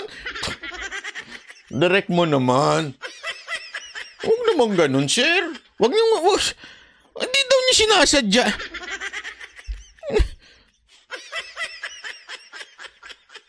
Alam mo, ito ha. Hello, kalokohan. Kung talagang hindi sinasadya, doon pa lang, tandaan ninyo, vlog ho yun. Hindi ho yun live interview. Vlog po yun. So, di sana narinig nyo na. Sinabihan nyo na yung boy toy, huwag mo na ilabas yan. Nagkamali na bulgar na ganun. Direct mo naman.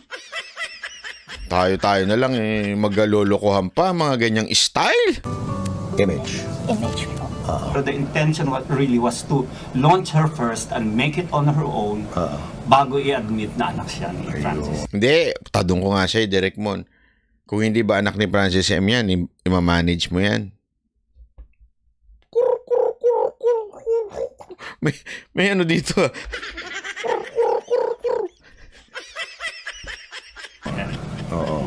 Nangyari na nga. Lumabas na ganda. Umaasa naman si Francesca na magiging maayos ang relasyon niya sa pamilya Magalona. I want to tell them that I hope that you accept me. Mahirap yan, te. Mahirap. Sana kinausap nyo na lang muna. Kesa yung ganyan. Pwede naman eh. Matotoo lang. Pag mga family matters, dapat pinag-uusapan privately. Hindi yung lalabas ka tapos gusto mo accept ka nila. Pwede ba? Pagkatapos mo sinabing may... Yung advice sa'yo ng manager mo medyo sablay ha. Kung sino man yung Isipin mo yung, te, makinig ka ning. Pagkatapos yung lumabas, sasabihin ninyong 15 years kami nagmamahalan, kasabay ng tunay na pamilya. Tapos sasabihin mo, sana accept nila ako ngayon. Pambihira yan. Alam mo, ayaw kitang anuhin pero wag naman sanang ganun. Kasi hindi ako, naawa ako. Maniwala kayo. Naawa ako kay Francis M. Patay na yung tao tapos ang ganda na ng legacy na iwan niya sa industriya ng rap, di ba? Ng hip-hop sa Pilipinas. Tapos biglang, alam niyo yun, hindi ganda eh. I don't have any bad intentions. Speaking of pamilya... Alam mo, sa tingin ko, eto, in fairness, sa tingin ko bata pa kasi to. Feeling ko naman, wala talaga siyang bad intention. Feeling ko sinunod lang niya yung direksyon ng manager. Sa totoo lang. Manager ang may pakana niyan. Maniwala kayo sa akin. Pag mga ganyang career move, manager may pakana niyan. Kaya nga manager eh. Yan, ang totoo dyan. Manager yan. Alam mo, Ineng, pag-isipan mo mabuti yung mga sinasabi sa'yo na manager mo, ha? Hindi kasi, maniwala ka sa hindi. Minsan, ang manager, tanda mo, nako, manager. Ang ano niyan, mga intention niyan. Sabi nga, read between the lines. Okay? Kung meron ka mang pakikinggan, pamilya mo. Pero yung mga ano ng manager, ganito gawin natin para mas pumotok ka. Kita mo ngayon, trending ka. Sabihin sa'yo, trending ka ngayon, trending ka. Isipin mo naman, Ted, nag-trending ka sa hindi magandang bagay. Tapos, pipilit mo ngayon tanggapin ka ng mundo. Mahirap yan, sir. Ma'am, maniwala ko kayo sa akin. Mahirap yan pinasok ninyo. Hindi ko alam ba't naisip yan ng manager nyo. Kung siya man ang nag-isip niyan, ha? Hindi maganda yung pag-iisip. Di ba? Kaya lang, sabi nga ni Garsky, ikaw Garsky, napapaghalataan ha. Bad publicity is still publicity. Sabagay, sabi nga. Sabagay, di ba? Binunyag naman ng matalik na kaibigan ni Francis M. na si Robbie Taroza na may iba pang love child ang master rapper. Sa exclusive message ni Robbie sa News 5, sinabi niyang dapat na rin daw lumantad ang iba pang anak ni Francis M. Hindi naman daw sa itinatago, pero sabi ni Robbie ay hindi lang daw ito ginawa ng issue. Mismo si Francis daw ang nagkwento sa kanya tungkol rito. Pero sa huli, si Abby raw talaga ang mahal ni Francis M. Sa isang post ni Robbie online, giniit niyang hindi fair ang pag-judge ng publiko sa mag-inang Abigail at Francesca. Lalo't hindi naman daw kasal sina Francis at Pia. Nako. Hiwalay na rin daw sila nang pumasok sa buhay ni Francis si Abigail. Nako. Ang kwento pa nga raw ni Francis sa kanya noon, ang tindi raw talaga ng away nila ni Pia. Wala pang pahayag si Pia o ang kanyang mga anak tungkol sa issue. Nagbabalita mula sa... Wala na, naungkat na. Ayaw ako mag-comment sa mga ganitong problema ng mga pamilya. Naungkat na ngayon. Away, hindi kasal, patay tayo dyan. Ako po.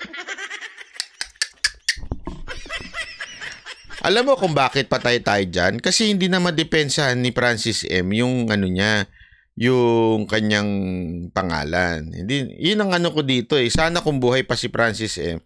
At least, masabi niya, di ba? Kung ano ba talaga. Kaya lang ngayon, sabi nito, na talagang ito na mahal niya.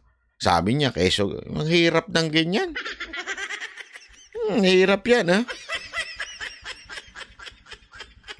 Kaya sabi, si Robin De Rosa ay dating, oo nga, alam ko. Kaya lang, gayon pa man, yun na nga hindi maganda eh. Parang, okay, laging sinasabi, ganito sinasabi, di ba? Parang, anong motibo natin by saying that? Na magkaroon ng isip ang tao na okay lang? Hindi, okay lang yan. Part ng kanyang life. Okay lang sana yun eh. Okay kung sa kanya nanggaling yun. Diba? Kuwari, buhay pa si Master M, Master Rapper Francis M. Diba? Kung siya po ay buhay pa, sasabihin niya, this is how I want to live my life and this is you accept me the way I am, na ganito ako, di ba? So, yun, okay yun. At least, okay. Totoo. Di ba? Ito, haka-haka. Tapos, may pamilya pang, ang hirap nun, di ba? Kawawa naman din yung pamilya. Yun lang sa akin. Kaya ining, next time ha. Sabi nito, buti pa si Easy Meal, maganda ang pagpasok, never ginamit na anak siya. Oo, tama. Anak siya ng, alam nyo ba, anak siya ng isang rock star. Ha? Hindi yun. Actually, ang nag-discover na lang nun yung mga tao. Eh. Hindi ho siya umangkla sa kasikatan ng tatay niya. Di ba? At least yun, talagang makikita mo. Merong talent. Hindi ko sinasabing walang talent to. At least talagang inuna niya yung talent ang makilala. Di ba? Ito. Naku po. Ito. Pag-usapan natin to. Naku. Ay, ito pala. Ito. Kung kanina sea rage, ito naman road rage. Hinahanap na ng mga otoridad sa isang taxi sa Mandaluyong. Ang driver ng bulyaw na nga pero umiskapo naman agad. Nasa frontline ng balitang yan, si Gary De Leon. Siya kami pinanggatin, nakasan kami! Kinompronta ng dalawang babaeng pasahero ang driver na ito ng isang kotse sa Mandaluyong. Binangga raw kasi ng driver ang sinasakyan nilang taxi. Sinunod na! Pero ang driver ng kotse, galit din na sumagot nang lumapit sa taxi. Pera mo! Kwento ng uploader ng video ng pasahero rin ng taxi. Dali, basa muna tayo ng comment bago natin komentuhan to. Sabi nito, maganda yung sinabi niya, spare the child but blame the parents for this matter. Sabi ni Alphonse Sen. Tama ka nga. Kaya nga sinabi ko sa inyo, maganda dito dapat yung yung ining na yun, sabi ko. Makinig ka ng huwag ka makinig sa sa mga manager lang. Hindi ko sinasabing manager lang yan. Makinig ka sa pamilya mo, yung talagang nagmamahal sa'yo. Pakinggan mo yung payo nila. Dahil minsan yung manager ang iniisip lang yung karir mo, hindi yung buhay mo. Magkaiba yun. Tandaan natin Pag ang inisip lang ng tao yung karir mo kaysa sa buhay mo, ibang usapan na yun ha. Ang sabi nito, nasira daw ang legacy ni Kiko, sabi ni Diego. Sa totoo lang, tama kasi. Yun ang sinasabi ko eh. Kung buhay pa si Francis M., okay lang na may isyong ganyan. At least, pwede siyang dumipensa, pwede siyang magsalita. Ngayon, parang iba ang dating di ba? Iba ang dating sa tao at hindi na makapagdepensa si Francis M. Na na lang siya, sakay na lang siya kung anong meron nangyayari. Wala na kasi, di ba? Kawawa naman. Yun lang ang akin dito. Bakit pa patay na yung tao, dapat patahimikin ho natin yung kanyang buhay. Wag na ho natin baguhin kung ano siya naalala ng tao. Yun po ang doon, di ba? Tuloy. Sa bahagi ng EDSA Boni southbound sila nabangga ng kotse. Nagulat kami. Grabe, nagulat ako kay Kuya. Parang may binubunot siya pero wala siya mabunot. Tingnan nyo. Nung nagalit siya, tingnan nyo. Konta ng dalawang babaeng pasahero ang driver nito ng isang kotse sa Mandaluyong. Binangga raw kasi ng driver ang sinasakyan nilang taxi. Ayan o. Pero ang driver ng kotse, galit din na sumagot nang lumapit sa taxi. Kwento ng uploader ng video ng pasahero rin ng taxi. Sa bahagi ng EDSA Boni southbound. Kita mo, parang may binunot. Nakita nyo yun? Imaginary yun. Nagulat ako dito sa video na to. Parang may binunot siya dun. Hindi ko nakita. Baka naman nakita nyo. Ako lang hindi nakakita. Nagkambyo? Hindi naman. Ikaw naman. Nakita niyo ba yun?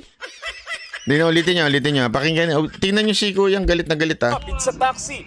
Pera mo! Kwento ng uploader ng video ng pasahero rin ng taxi sa bahagi ng EDSA Boni southbound. Grabe. Binunot yung kinasa. Brad, kinasa yun. Nakita niyo kinasa? Ha? Gumanon eh. Siguro napaisip siya. Gayahin ko kaya yung yung nag-road rage. Kumasa si Kuya. Kapit sa taxi. Pera mo! Kwento ng uploader ng video ng pasahero rin ng taxi sa bahagi ng EDSA Boni southbound. Actually, hindi ko nga alam kung binunot niya o kinasa niya dito sa harap eh. O sabay, ganun siya, parang PFPJ. Feeling ko, nagpa-practice to. Uy, ginagawa yan Yung nagda-dry practice, alam niyo yun? Yung, walang biro, akala niyo niloloko kayo. Pero yun nga lang, may hawak ka talaga. Wala lang bala. Okay? Binubunot yun, tapos kakasa, tapos ganun. Dry practice ang tawag dun. Ito, wala talaga eh. Hindi lang dry. Super dry. Yeah? Si Kuya naman kasi. Huwag ka kasing high blood, sir. Bang sila nabangga ng kotse. Nagulat kami, bigla na lang kumalabog yung likod ng sinasakyan naming taxi. Bumaba kami, nakita namin na ang compartment niya sa likod, lubog. Palaylay na yung... Nagagalit si safety and security. Ulit-ulit, Banat Bay. Bakit ba? Alam mo, ko sa basketball nga may replay. Importante yan para makita talaga yung replay. Ikaw naman safety and security vlog. Importante. Daylight niya, tinignan namin ngayon ang nagbumagal sa amin. Tapos sinititigan lang kami nung nung driver. Hindi siya bumaba. Kakausapin lang daw sana nila ang driver ng kotse. Pero tinakasan na nito ang taxi. Bigla na lang siya humarurot. Hindi namin naplakahan. Ngayon, ang ginawa namin, sinundan namin siya, hinabol lang. Pero intindi, ang tapang ng pasahero ng taxi, hindi yung taxi ang nagsasalita, yung pasahero. No? Hinabol. Grabe, binunot na naman. Kasi paulit-ulit yung TV. Hindi akong paulit-ulit. Inulit niya dito binunot niya Hinabol lang hinabol.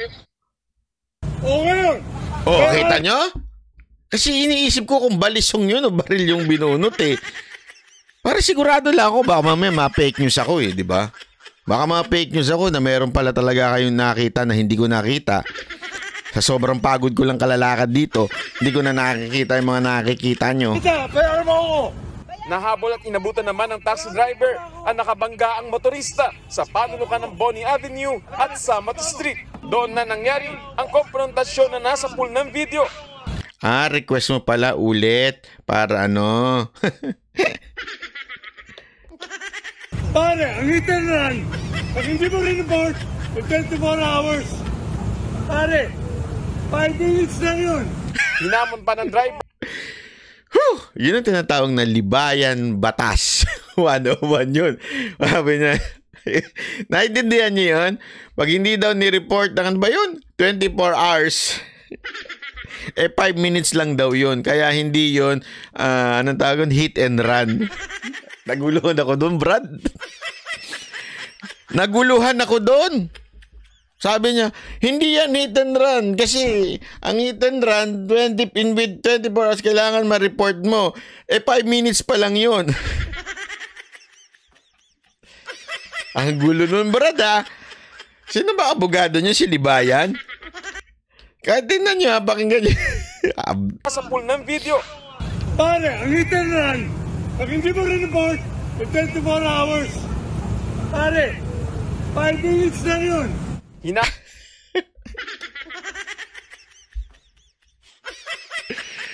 Ayoko na talaga sa Pilipinas. Baka follower ni ka, wag naman kayo ganun.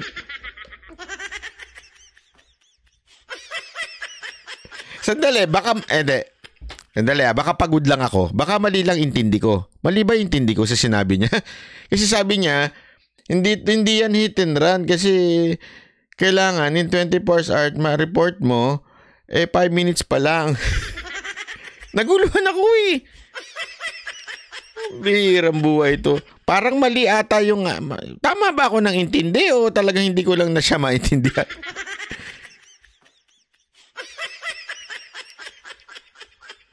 Hindi, alam mo, ito lang payo ko talaga sa mga kababayan natin. Huwag natin lagda. Alam nyo, naintindihan ko, hirap na ng buhay sa Pilipinas eh. Tapos dadagdagan pa natin, di ba? Konting hinga lang yan. Sa totoo lang hindi ako nagbibiro. Struggle ko yan nun eh. Kaya nga sabi ko sa inyo, konting hinga lang yan. Bilang ka lang ng 30 seconds, tingnan mo, mawawala na yung high blood mo, di ba? Pagka ikaw ay nandyan na, yung talagang bilang ka ng 30 seconds, banggitin mo ang pangalan ng anak mo. Banggitin mo ang pangalan ng asawa mo. Diba? Para sa kanila, para sa ito, para sa ito, para sa ito. 30 seconds. Kasi, alam mo, yung mga ganyang baba-baba, what if merong bit-bit yung isa? Diba? O kaya lumabas yung isa, pinalo ka. Halimbawa lang, nakakatakot yan. Kaya kababayan, huwag natin i-risk. At ako naman, sana,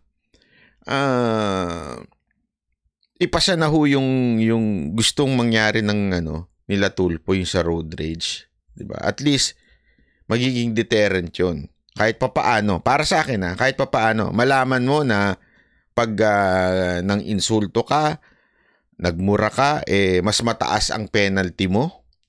Tapos nakuhanan ng video, 'di ba? Mas mataas ang magiging penalty mo. Maniwala kayo sa akin, pagka na-involved sa road rage, tanggal ang lisensya. Yun ang penalty. Bawas yan. Maniwala ka, bawas yan. Sana lang, may pasaya yun Sana lang, may pasa lang.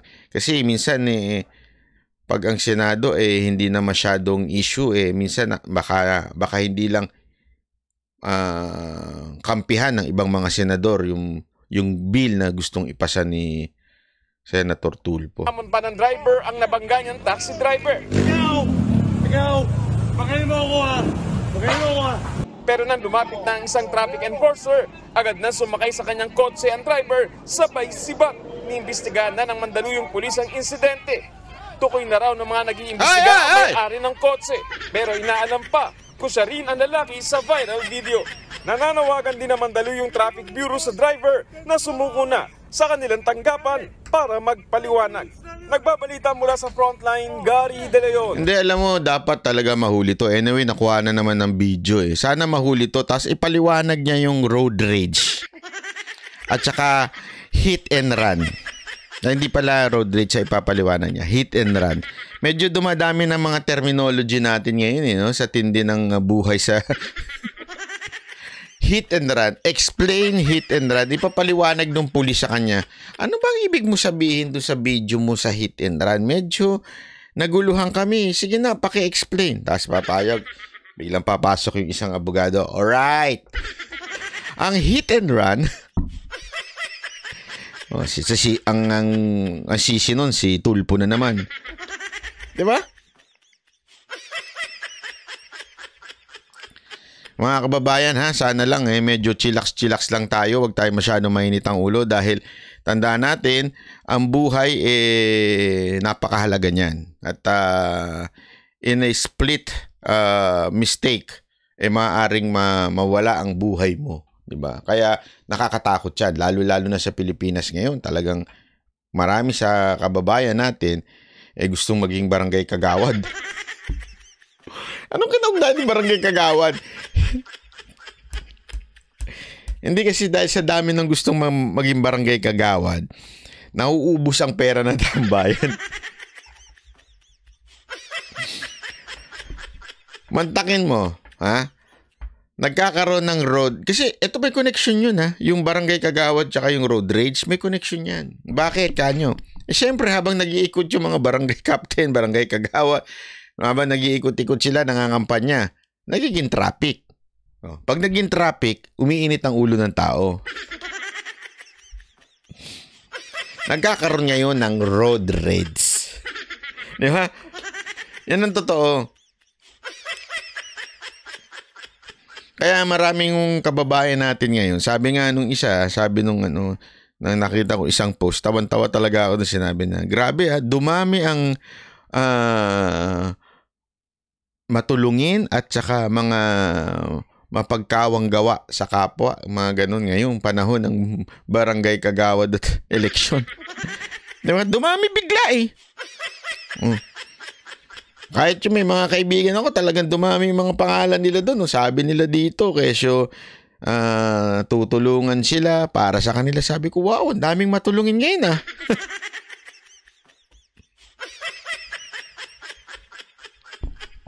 Ang aga nila magano, no? Mabulok. Hindi pa pumapasok, bulok na kagad. Naku po. Anyway, tuloy. Nako. Ayun. Eto na nga. Ayun na. Okay. Maraming salamat. Kita-kits uli tayo bukas. Nandito pa rin po tayo sa ating kubol. Ngayon dito sa May Osaka. Maraming salamat. God bless everyone. I hope kayo po ay manatiling masaya sa inyong buhay. Lagi nyo lang kakalimutan. Ang buhay ay weather lang. Minsan talaga malungkot. Minsan huwag niyong damdamin dahil sa totoo lang, ang buhay naman natin meron tayong iba pang dahilan. Kasi alam mo minsan, ito gusto ko lang i-share sa inyo. Minsan talaga naisip mo na bakit ba ang gulo-gulo ng buhay? Bakit ba ang dami-daming, alam mo yung dami mong nakikitang problema? Tapos yung bansa mo pa, ganyan-ganyan. Kung iisipin mo, ikaw naman may sarili kang abalahin di ba? Tayo meron tayo kanya-kanyang abalahin sa buhay, di ba? May kanya-kanya ho tayong sabi ika nga may kanya-kanya ho tayong problema. Pero bakit pa natin kailangan problemahin ang mga nangyayari ho sa ating bansa, di ba? Minsan dagdag pa yung ating bansa sa ating problema. Ang dami na nga nating problema sa ating bahay, problema natin sa ating buhay na dumadagdag pa sila. Alam mo, isa lang ang dyan. Minsan kasi, masyado ho nating dinadamdam yung mga problema na masyado natin hong inaangkin lahat. Diba? Kaya nga napakaganda ho, diba, na sinabi ng, eto, gusto ko lang paalala sa lahat. Hindi naman po tayo nag-ano, pero gusto ko lamang po ipaalala sa atin lahat ito dahil maganda ho itong lesson na minsan kasi learn how to surrender. Yun lang. Alam nyo minsan mabigat kasi kinakarga natin. Ang problema sa buhay, lahat kinakarga natin. Kasi nga ho, ang tao may tendency na solusyonan ng lahat. Ang tao may tendency na gusto niya kontrolado niya lahat. Kaya tuloy pag may problema, iisipin niya, hindi, gagawa ko na solusyon. Tama naman yun. Gawa natin na solusyon. Pero alam mo, meron talaga mga bagay na hindi na natin magagawa na solusyon. May mga bagay na kailangan na lang natin ipagkatiwala. Diba? Kaya nga, Alam niyo yung ganda-ganda nitong verse na ito. Ito isa sa mga unang-unang natutunan ko nung batang-bata pa ako sa elementary. Kinakanta kasi ito yung cast all your cares, di ba? To the Lord kasi He cares and His burden is light. Tama ho yun eh. Ibigay kasi natin. Matuto tayong mag-let go ng problema. Wag natin masyadong damdamin. Tama na problemahin natin yan. Pero may mga bagay kang hindi makokontrol. Tanda mo yan. May mga bagay kang hindi mo makokontrol. So, learn to let go and trust to the Lord kung ano yung mga problema na yun. Yun nga lang. Ang mahirap, pag wala ho tayong relationship sa Lord at hindi natin sinusurrender. Diba? Kaya nga sasabihin ko lang sa atin, hindi natin kaya. Hindi ho natin kaya. Kaya let's learn to trust in the Lord in sa ating buhay. Para pag dumaan tayo, suko lang natin. Lord, ito problema ko. Talagang I'm doing my best pero wala, ito lang. Ito yung, alam mo yun. And kasi minsan ng Panginoon nag-aantay yan eh. Nag-aantay yan na lumapit ka. Nag-aantay yan na sabihin mo hindi mo na kaya. Mahirap, hindi ho gagalaw ang Panginoon pag hindi mo pinagalaw sa buhay mo. Yun lamang po. Maraming salamat. Thank you very much and kita-kits ulit tayo bukas. God bless everyone.